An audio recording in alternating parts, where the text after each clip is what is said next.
নমস্কাৰ আপোনালোকক পুনৰ স্বাগতম জনাইছোঁ আমাৰ অন্য এটা ভিডিঅ'লৈ আৰু অন্য কেইদিনৰ দৰে আজিও মই আপোনালোকৰ কাৰণে বহু কেইটামান গুৰুত্বপূৰ্ণ খবৰ লৈ আহিছোঁ কাৰণ বৰ্তমান হৈছে ৰিজাল্টৰ সময় পৰীক্ষাৰ সময় আৰু খবৰেৰে ভৰি পৰিছে একদম মানে কোনটো খবৰ আপোনালোকক প্ৰথমতে দিওঁ কোনটো নিদিওঁ তেনেকুৱা লাগি গৈছে বহুকেইটা গুৰুত্বপূৰ্ণ খবৰ এই মুহূৰ্তত মোৰ হাতত পৰিছে আহি তো আজি প্ৰথম খবৰটিৰ ফালে আগবাঢ়িছোঁ আজি প্ৰথম খবৰটি আহি গৈছে শিক্ষামন্ত্ৰী ৰণোজ পেগুৰ তৰফৰ পৰা তো আজি শিক্ষামন্ত্ৰী ৰণোজ পেগুৱে ঘোষণা কৰিছে যে যিবিলাক হাইমাদ্ৰাছা বিদ্যালয় আছে মানে যে সেইবিলাকৰ আৰু অহা বছৰৰ পৰা মেট্ৰিক পৰীক্ষা নহয় মানে এইবাৰেই হাইমাদ্ৰাছা স্কুলবিলাকৰ লাষ্ট মেট্ৰিক পৰীক্ষা কাৰণ অহা বছৰৰ পৰা যিবিলাক হাইমাদ্ৰাছা বিদ্যালয় আছে সেইবিলাকো এখন নৰ্মেল বিদ্যালয়ৰ নিচিনা হৈ যাব মানে কোনো ধৰণৰ হাইমাদ্ৰাছা বুলি বেলেগ ধৰণৰ মেট্ৰিক নহয় বা কোনো ধৰণৰ বেলেগকৈ পৰীক্ষা নহয় এইবিলাক আমাৰ নৰ্মেল বিদ্যালয়বিলাকত যেনেকুৱা ধৰণৰ মেট্ৰিক পৰীক্ষা হয় তেনেকুৱাকৈ অহাবাৰৰ পৰা হাইমাদ্ৰাছা বিদ্যালয়ৰ ছাত্ৰ ছাত্ৰীবিলাকেও পৰীক্ষা দিব লাগিব গতিকে আপোনালোকৰ যদি কোনোবা হাইমাদ্ৰাছাত পঢ়িছে বা আপুনি যদি কোনোবা পঢ়ি আছে তেনেহ'লে কমেণ্ট এটা কৰি জনাই দিব কাৰণ অহা বছৰৰ পৰা হাইমাদ্ৰাছাৰ আৰু মেট্ৰিক নাই আপুনি বাৰু SBI ইউজাৰ নেকি আপুনি বাৰু SBI মানে ষ্টেট বেংক অফ ইণ্ডিয়াৰ ইউজাৰ নেকি আপোনাৰ ষ্টেট বেংক অফ ইণ্ডিয়াৰ পাছবুক আছে নেকি যদি আপুনি এজন SBI ইউজাৰ হয় তেনেহ'লে আপোনালোকলৈ SBI তৰফৰ পৰা এটা হাই এলাৰ্ট আহিছে মানে বৰ্তমান কি হৈ আছে SBI নামত মানে বহুতে টকা লুটি আছে আপোনাৰ মেছেজত আপোনাৰ যদি SBI একাউণ্টটোত মোবাইল নাম্বাৰটো লিংক আছে তেনেহ'লে আপোনাৰ সেই লিংক থকা মোবাইল নাম্বাৰটোত এটা যিকোনো ধৰণৰ SBI তৰফৰ পৰা বুলি মেছেজ এটা আহিব পাৰে য'ত নেকি আপোনাক কিবা লিংকত কৰিব দিব পাৰে কিন্তু SBI তৰফৰ পৰা এতিয়া এটা ঘোষণা দিছে যে কোনো ধৰণৰ তেনেকুৱা একদম লিংকত ক্লিক কৰিব মানা কৰিছে কাৰণ লিংকত ক্লিক কৰিলে হয়তো আপোনাৰ একাউণ্টটো হেক হৈ যাব পাৰে আপোনাৰ একাউণ্টটোত থকা সকলোখিনি টকা লুটি লৈ যাব পাৰে কিছুমান থাৰ্ড পাৰ্টি ৱেবছাইটৰ দ্বাৰা গতিকে আপোনাৰ মোবাইলত বাৰু এনেকুৱা ধৰণৰ কিবা মেছেজ আহিছে নেকি বা আপুনি ক্লিক কৰিছে নেকি এটা কমেণ্ট কৰি জনাই দিব আৰু এই মুহূৰ্তত আহি পৰিছে এটা বহুত ভাল খবৰ কাৰণ এতিয়ালৈকে কেঞ্চাৰৰ কোনো ধৰণৰ ঔষধ ওলোৱা নাছিল মানে কেঞ্চাৰ বেমাৰটি হ'লে প্ৰায়ভাগ মানুহৰে অপাৰেশ্যন কৰিব লাগিছিল অপাৰেশ্যন তেনেকুৱা কিবা ধৰণৰ বহুত ডাঙৰ চিকিৎসা কৰিব লগা হৈছিল যিবিলাক নেকি আমাৰ দুখীয়া শ্ৰেণীৰ মানুহবিলাকে একদম কৰিব পৰা নাছিল আৰু যাৰ ফলত নেকি বহু মানুহ এতিয়ালৈকে মৃত্যুৰ মুখত পৰিছিল কিন্তু ৰিচেণ্টলি এটা বহুত ডাঙৰ এটা সফলতা বুলি ক'ব পাৰি মেডিকেল ছায়েন্সৰ তৰফৰ পৰা মানে কি এটা টেবলেট উলিয়াইছিল কেঞ্চাৰৰ ঔষধ হিচাপে এটা টেবলেট আৱিষ্কাৰ কৰিছিল বিজ্ঞানীসকলে আৰু সেই টেবলেটটি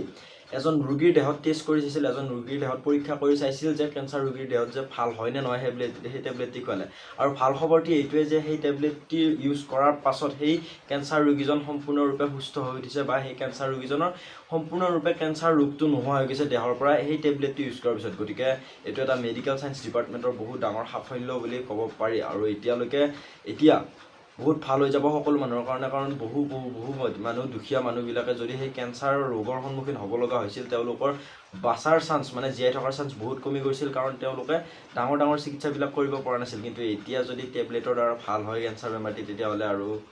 কেনেকুৱা হ'ব কমেণ্ট বক্সত জনাই দিব গতিকে আপোনাৰ এই খবৰটি শুনি কেনেকুৱা লাগিল কমেণ্টত এটা দি থৈ যাব আৰু এই ধৰণৰ এনেকুৱা এটা ভাল খবৰৰ কাৰণে ভিডিঅ'টি এটা লাইক কৰি থৈ যাব দুজন MLA মন্ত্ৰীলৈ সম্প্ৰসাৰণ দুজন MLA কি কৰিছে মন্ত্ৰীলৈ প্ৰমোশ্যন কৰিছে মানে আমাৰ যিখন কেবিনেট লিষ্ট সেইখন অলপ বঢ়াব খুজিছে আমাৰ চৰকাৰখনে কাৰণ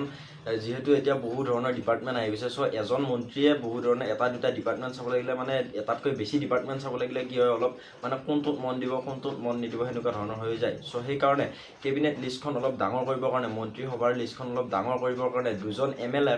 মন্ত্ৰীলৈ সম্প্ৰসাৰণ কৰিছে আৰু সেই মন্ত্ৰী দুজনৰ আজি গুৱাহাটীৰ কলাক্ষেত্ৰত শপত গ্ৰহণ আছে গতিকে আপোনালোকক খবৰটি জনাবলৈ পাই ভাল লাগিল যে এনেকুৱা দুজন MLA কি কৰিছে মন্ত্ৰীলৈ সাধাৰণ ভাষাত ক'ব গ'লে মানে প্ৰমোট কৰিছে আৰু ওপৰলৈ লৈ গৈছে দেশত পুনৰ বৃদ্ধি পাইছে কৰোণা পজিটিভৰ সংখ্যা গতিকে আপোনালোকে জানে যে কৰোণা বেমাৰটো গতিকে 2019 চনতে আহিছিল আমাৰ ভাৰতত নহয় গোটেই পৃথিৱীত তো এতিয়া আকৌ মাজতে নোহোৱা হৈছিল কিন্তু এতিয়া আকৌ দেশত পুনৰ বৃদ্ধি পাইছে কৰোণা পজিটিভৰ সংখ্যা গতিকে শুনিব পৰা মতে শ্বাহৰুখ খানো হয় কৰোণাৰ পজিটিভ ওলাইছে তেওঁৰ দেহতো গতিকে আপোনালোকে নিজে ছেফ থাকক নিজে বাচি থাকক কাৰণ আপোনালোকে কামনা কৰক যে এইবাৰ যাতে লকডাউনটো নহয় কাৰণ লকডাউন আহিলে আমাৰ সকলোৰে লছ হৈ যায় লকডাউন আহিলে সকলোৰে ভাৰী লছ হৈ যায় কাৰণ স্পেচিয়েলি যিখিনি হাজিৰা কৰি খোৱা মানুহ বা যিখিনি একদম চাকৰিয়াল আছে তেওঁলোকৰো লছ হয় গতিকে সকলো জনসাধাৰণে বহুত অসুবিধাৰ সৃষ্টি হয় লকডাউন আহিলে গতিকে আপোনালোকে নিজে অলপ বাচি চলক নিজে অলপ ছেভ হৈ চলক অলপ নিজে সাৱধানতা অৱলম্বন কৰক যাতে এই কৰোণা পজিটিভটোৰ সংখ্যা আৰু বেছিকৈ নাবাঢ়ে কাৰণ বাঢ়িলে আপোনালোকে জানে কি হ'ব গতিকে নিজে বি ছেফ বি ইউনিক এই মুহূৰ্তত দিবলৈ ওলাইছোঁ ভাৰতবাসীৰ কাৰণে এটা বহু গুৰুত্বপূৰ্ণ আৰু এটা ভাল খবৰ, কাৰণ ভাৰতত নিৰ্মাণ হৈছে ৱৰ্ল্ডৰ সকলোতকৈ ওখ ট্ৰেইনৰ ব্ৰিজ। কাৰণ ভাৰতত এইবাৰ বহুত ডাঙৰ ডাঙৰ মানে বস্তু হৈ গৈছে, কাৰণ যিটো আমাৰ এয়াৰফ'ৰ্চৰ যিটো কোম্পানী সেইটো আজি কেইদিনমান আগত চীনক পিছ পেলাই কিনে 3 নম্বৰ স্থানত পাইছে। সেই গতিকে এনেকুৱা ধৰণৰ ভাৰতত এই বছৰ বহুত ভাল ভাল মানে কাম কিছুমান হৈছে। গতিকে এতিয়া আকৌ এটা ভাল খবৰ ওলাইছে যে ভাৰতত সকলোতকৈ ওখ ট্ৰেইনৰ ব্ৰিজ এখন বনাই থকা হৈছে, যিখন নেকি মণিপুৰত বনাই থকা হৈছে এই সকলোতকৈ ওখ ট্ৰেইনৰ ব্ৰিজখন। গতিকে খবৰটি শুনি আপোনাৰ কেনেকুৱা লাগিল নিশ্চয় কমেণ্ট এটা কৰি জনাই দিব।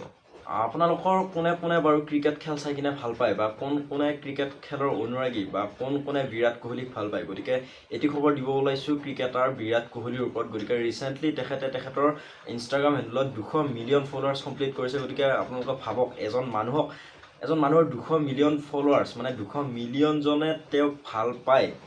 ক'ব গ'লে আজিৰ ছ'চিয়েল মিডিয়াৰ দুনিয়াখনত 200 মিলিয়নজন তেখেতৰ ফেন ফলোয়িংছ আছে। গতিকে আপোনালোকে ভাবক, আমাৰ যদি বিৰাট কোহলীক যদি যিসকলে ভাল পায় প্ৰত্যেকগৰাকীয়ে যদি মানে মাহত 1 টকাকৈও দিয়ে, তেনেহ'লেও তেখেতৰ মাহৰ ইনকাম 200 মিলিয়ন হৈ যাব। গতিকে আপোনালোকে ভাবক কেনেকুৱা মানে কিমান ফেন ফলোয়িং থাকিব পাৰে এজন এনেকুৱা ক্ৰিকেটাৰৰ। গতিকে আপোনালোকে যদি কোনে ক্ৰিকেটৰ মানে আপোনালোকৰ কোনে বিৰাট কোহলীক ভাল পায়, বা কোন বিৰাট কোহলীৰ অনুৰাগী, তেনেহ'লে এটা কমেণ্ট কৰি জনাই দিব। গতিকে আজিৰ কাৰণে এইকেইটাই গুৰুত্বপূৰ্ণ খবৰ আপোনালোকক দিব লগা আছিল। আৰু বাকী যদি কিবা এনেকুৱা ধৰণৰ নতুন আপডেটসমূহ মই পাই থাকোঁ, তেতিয়াহ'লে আপোনালোকক লগ জনাই গৈ থাকিম। গতিকে মই হৃদয় এতিয়ালৈ লৈছোঁ বিদায়। জয় অসম।